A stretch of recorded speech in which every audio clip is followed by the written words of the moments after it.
How did you do that? Verse looks at you with a quizzical expression. Do what? Back in the Archon's war tent, you cast an edict as casually as reading a supply shipment. How did you do that? Oh, I've done it before. Have I? Yeah, I have done it before. I don't know why I didn't realize it earlier. Duplicating the Edict of Stone and Azure. It blighted the entire realm,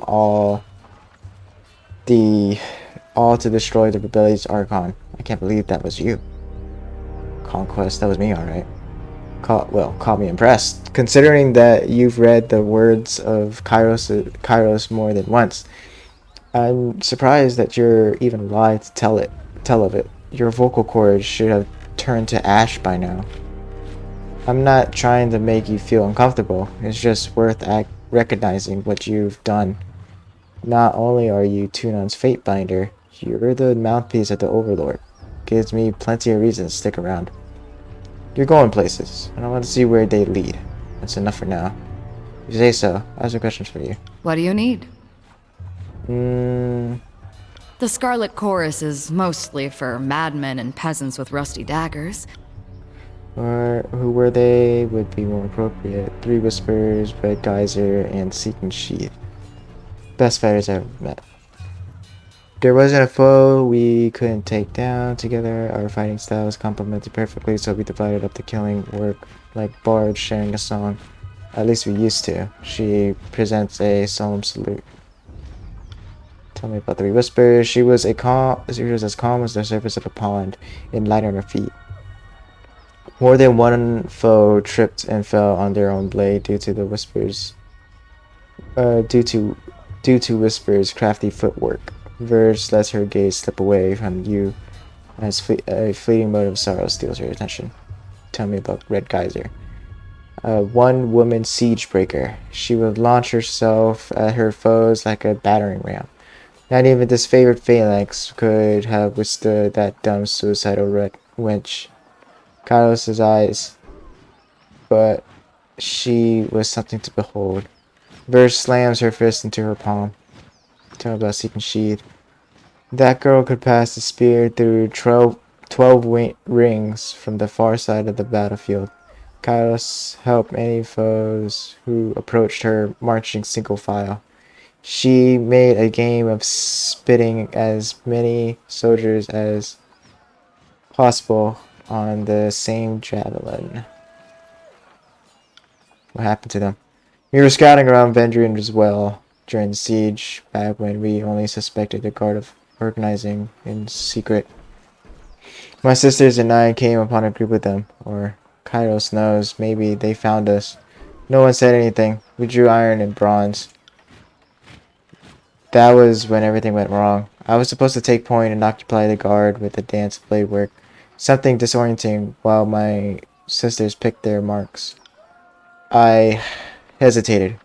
I lost my nerve. Instead of rushing the Oathbreakers, I froze with my weapon drawn. My sisters fought on without me, but they were off balance, like whatever I had was catching. Was what? Catching, yeah. They died. I lived. My sisters relying on me to lead the dance, and I failed them. Your actions were inexcusable for a fighter of your station. You're absolutely right. If I had witnessed the same in one of my sisters, I might have even killed her for endangering the rest of us. Good thing for me that they didn't get the chance. She chuckles, but there's no humor in it. Hesitation is a rot. It's unbecoming of any chorus member, and unheard of in the Scarlet Fury. I would cut it from my body and cauterize the wound if only I knew its source. She grimaces once more and turns inward, contemplating. Any thoughts on the topic, or are we just here to open old wounds? Any idea why you lost your nerve in battle? I wish I had an explanation. For the first time, I lost the dance. The song of murder drew silent. Instead, there was only rigid, organized control. I have a question about your sister still. Back to the question about the Scarlet Chorus. Farewell. What do you need to know? Who are the Scarlet Chorus leaders? Well, the voice in the rot is the spider at the center of the web. He acts like the army belongs to him, and he only lends it to Kairos because it suits his purpose, both of which are true. The rest are all offshoots of the voices, like the fifth eye. Once you get down to the rank and file, the Scarlet Corps is organized around a motley bunch of gang bosses who call the shots. What do you want to know? Tell me about the voices in the rot. He's a madman, but that never stopped me from following his orders. Even in a legion as cutthroat as the chorus, you know better than to get the voices of bad side. People who cross him, or just people who he meets, don't tend to survive the experience. If he ever seems disorganized or lost, it's because he's channeling one of the personalities he's devoured over the years. His mannerisms shift over to someone else, someone who's probably long since dead. Better to die than become part of the voices. What makes the voices in the rot so powerful? He's the Archon of Secrets, and didn't earn that title lightly. People say that he knows more than every sage in the tiers combined, and that he can think 1,000 steps ahead of the other Archons. It would be putting it lightly to say he's never alone under this approving helmet of his. If you make secrets your business, I guess having people constantly whispering in your ears is a good thing. I usually want people to shut up, but that each their own. Tell me about the fifth eye. A walking nightmare, that one. I couldn't begin to guess who lives under that armor and speaks with that reedy voice. But I'll tell you what I know. When your world is built on secrets, it pays to have a few extra eyes. The voices in the rot has eyes in abundance. Some that he keeps close and others he sends out in the wilderness. Whoever the fifth eye was before he came into the Archon service, now he's just a half-mad, jabbering speech hole. A bodily function in other words. In other words, an eye. Wait, Narot's eyes are people? How many eyes does the Archon of Secrets have? The number keeps changing, either because it grows or because rumors don't mean shit. 3, 7, 19. Some even say that all of us are eyes. We don't even know it. She shakes her head in thoughtful disapproval. It's one of those questions that drives you mad if you allow yourself to think about it for too long. Hey, you could be one Tunon's eyes. Bet you never thought of that. Maybe they used to be people. Whatever they were, there's their eyes now. Folks like to whisper that the voices in the rot takes his servants and cuts out all the extra parts that they don't need. She makes a quick snipping gesture with her fingers. I once heard the voices in the fifth eye in a tent together. The voices kept screaming redundancies. Every time. Another gout of blood would spray on the canvas walls. I can't even guess what he was cutting out. Back to my other questions of the Scarlet Corps leaders. Tell me about the gang bosses. A boss is anyone who can rally enough support to kill the previous boss. They cling to command until someone gets wise and stabs them in the back. Tipcap leads the filthy lambs. Locks leads the rusted harps. Sharp used to lead the bone boys. Couldn't say where he ended up after they broke his legs. Jesus.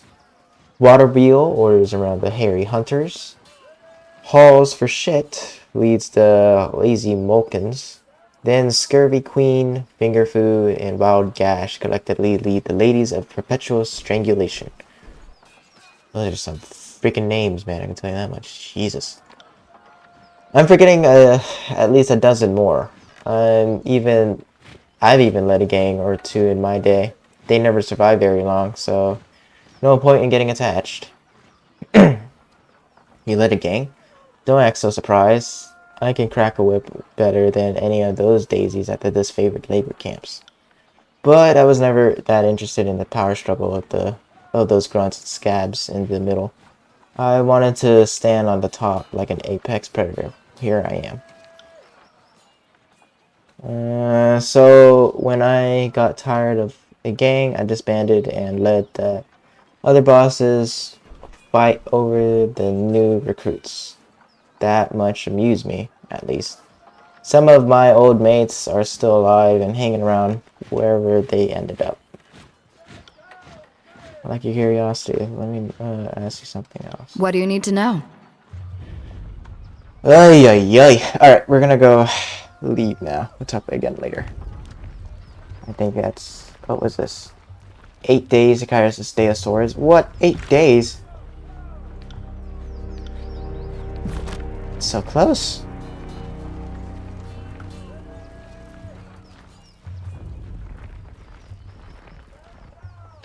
Fatebinder Nightgrave. Am I right? I'm Sevius, commander in 3rd generation disfavored. Specifically, I'm Sevius the Younger. Some folks can't keep track. The rank says commander. The rank says commander, but lately I'm just organizing patrols and trying to stay out of the way. You should talk to Iron Marshal if you've something official that needs discussing. What is it you need? I overheard you asking the Earthshaker where their forces have gone. Is there a problem? I'm afraid so. Radix, the head of the Earthshakers, was supposed to arrive with a group of his most competent spell slingers to help break the stalemate. I don't know what's holding up their arrival, and that worries me. If you were at all inclined to lend a hand, we could use some arcane support on our side. I can lend a hand. I'm not going to world map. Could you? I know that Tunon's agent wouldn't fail us in a time of need. I'll mark the last known site of the Earthshaker reinforcements on your map. Good hunting, Fatebinder. Why do you think the siege was delayed for so long? It should have been over real quick and simple. The first cohort arrived in the valley and went right for the kill, but that was before we knew the Vendrian Guard had sages and that water witch on their side. A bigger problem is the Scarlet Chorus. They will reconscript the Vendrian Guard, but I have no proof of this, but it seems that they do very little to keep a watchful eye on those drafted Thiersmen. They are often sent on patrol, and we suspect that they use that opportunity to escape back to the Vendrian Guard.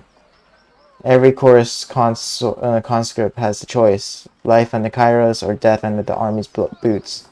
By all means, feel free to cut down those who choose the latter. We won't be offended. Just so we don't mistake each other. I know what I'm saying carries an implication of treachery. I'm not making a formal accusation before Tunon's agent. I'm just voicing my gut opinion on the matter. Come on, Binder. Seems like asking why beasts think. The Spaver are only too eager to deliver Kairos' peace to the Tears, while the Scarlet Chorus bring only mayhems in their wake. You can tell me that Voices in the Ra has a plan, and I'll take your word for it. But the Chorus sure seems to blunder around, never moving with purpose as we do. I wonder if we've been fighting the same war, soldier. I've seen Ash yank his precious soldiers away from more battles than he's won. If you want to call that progress, be my guest. Unless we find a way to work as one, I fear the Scarlet Chorus will step in front of Graven Ash's strategies at every turn. As far as I'm concerned, it seems like the Voices in Ra is here to amuse himself, while the rest of us are here to do our job. Tell me about yourself. This favorite one.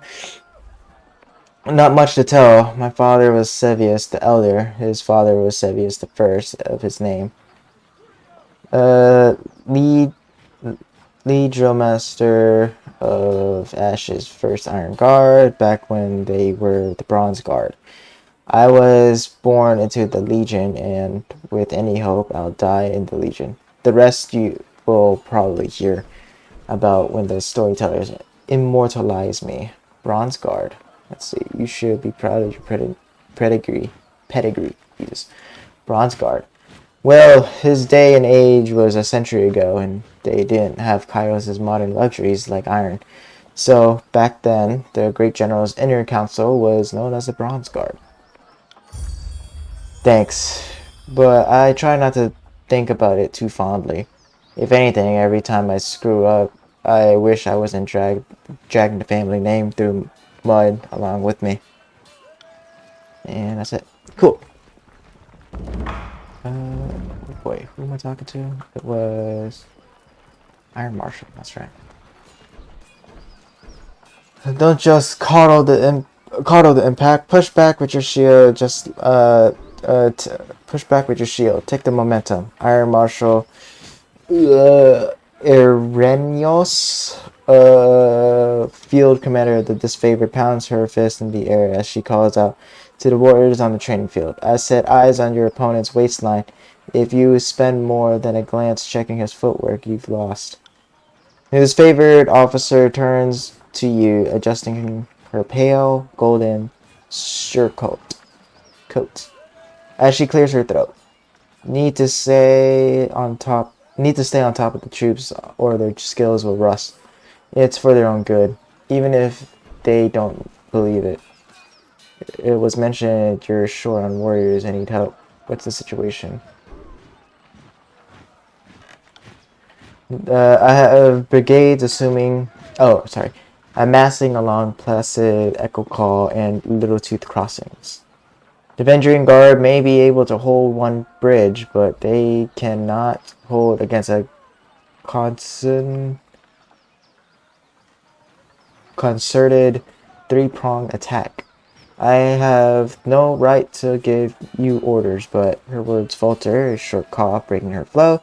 But we all die to Kairos' edict should we fail, so I'm not about to let my pride blind me to the value of good help. I will assist. This is the second major attack on the river, correct? What happened last time? What's the value of taking the crossing? This favor me. I will assist. Then our plan just might work. The Iron Marshal lifts her gauntlet close to her face, shifting her eyes from you to the metal articulations. We are loath to work with those who do not share our training and our values. But we know that Tunon, the adjudicator, selects only the most capable minds for his corps, and I trust you will honor us all on the field. And Tio will be leading the charge at Echo Call Crossing. Assisting you will be Barrack of the Stone Shields. She points to a heavily armored soldier standing sentry at the edge of the training field.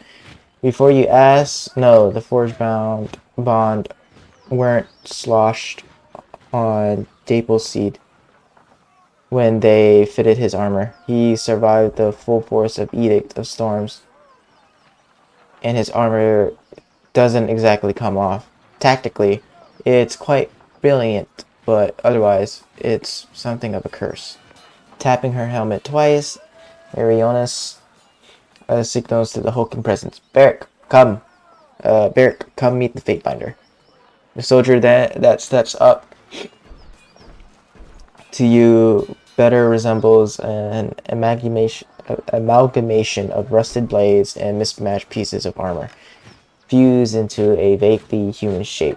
He reeks of sweat, feces, and overall, whatever oil treatment keeps him flexible. Fatebinder, the Iron Marshal has tasked me with keeping you alive, and I have no intention of disappointing her. That should be enough assurance for anyone. An honor. Likewise, good Binder. The soldier leaves a heavy iron arm. Heaves a heavy iron arm into a salute, his whole body clanging as he wraps his gauntlet against the twisted sheets of metal that form his breastplate. Barrack, is that you under there? I had no idea you were in Vendrian's well. Fatebinder, do you know this walking anchor? Wait a minute, you two know each other? No. Oh, that is to say, yes. I'm already as familiar with this ironclad halfwit as I care to be. She regards Barrack with a mixed We don't look. have time to trade jabs today, Verse. After the siege, you can throw as many tantrums as you please. I suggest that we remain focused on the mission. No offense to the mission, but seeing you looking like a garbage heap and reeking of a mass grave is more amusing by far. Did you forget how to don your armor, or did Grave and Ash leave you out in the rain? Beric sighs, a frustrated growl shaking his iron enclosure of his suit.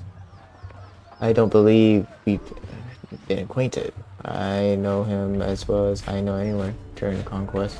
It's challenging enough to experience battle from a courtroom, much less remember the faces of your cohorts. I wouldn't expect you to know me under these accursed blades of rust. He bangs on his malformed chest armor for emphasis. The Fatebinder will be joining us for the push across the river. I figured an extra hand might help. And more importantly, if my worries come true and the chorus tries to impede the mission, we will have an observer from the court on our side. Better to work with the Honorable Binder than some chorus children. He nods to you, his armor creaking as he bends his neck. I ask that Beric accompany you there to arbitrate the cooperation between his company and the Scarlet Chorus. Beric, you've been without a cohort since the last battle of Stalwart. It's time we gave you a task more worthy than hauling wagons and leading training drills. She plants her hands on her hips and speaks in clipped official terms. Ash has assigned you to the Fatebinder service. You're to assume this task is ongoing until we find a more permanent spot for you, which could very well mean the swiftly approaching end of this war, or when the Fatebinder dismisses you. Is that understood? Beric regards the Iron Marshal in impressive silence. That's an order, Beric. She shakes her head and sighs, returning her focus to you. He can be as stubborn as pulling a spire out of this earth, but he's a good soldier. I hope you don't mind the company. I'm honored to have a member of the Iron Legion at my side. I do mind, but I'll allow it anyway. There you go. Excellent. I look forward to your success in the field. Cool. I have Beric. Hang on. Here you go.